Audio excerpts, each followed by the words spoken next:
जो अभी जुज़वी जंगी हालात हमारे चल रहे हैं, ऐसे मामलात में हमें यकजहती के साथ, मिली वहदत के साथ, हमें यकसुई के साथ एक आवाज़ होना चाहिए। साजिशों का, साजिशी थ्योरियों का शिकार नहीं होना चाहिए।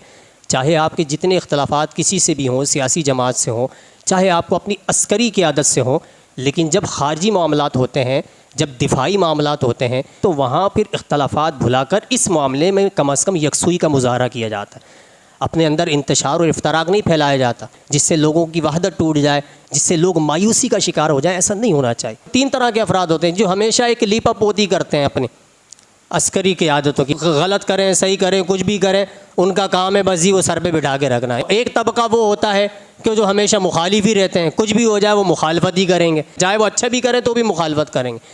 और एक तबका वो होता है कि जो दाखिली मामलात में, हमारे सियासी मामलात में, सिविल मामलात में अमल दखल पर इख्तलाफ करता है कि नहीं भाई ऐसा नहीं होना चाहिए, लेकिन ख़ारजी मामलात में, दिफाई मामलात में, दुश्मन के मुकाबिल आने के मामलात में वो फिर अपनी अस्करी की आदत के साथ खड़ा होता है। तो या अय्युहल पाकिस्तान, खुदा के लिए इस मामले तीसरे तबके में शामिल हुआ करो कि जहाँ आपको इख्तलाफ है, जुज़वी इख्तलाफ है, बिल्कुल रखें, लेकिन जहाँ कौमी मामलात आते हैं, इज्तमाई मामलात आते हैं, वहाँ फिर यकसुई के साथ हमें अपनी क़ियादत के साथ शाना बशाना खड़ा होना चाहिए।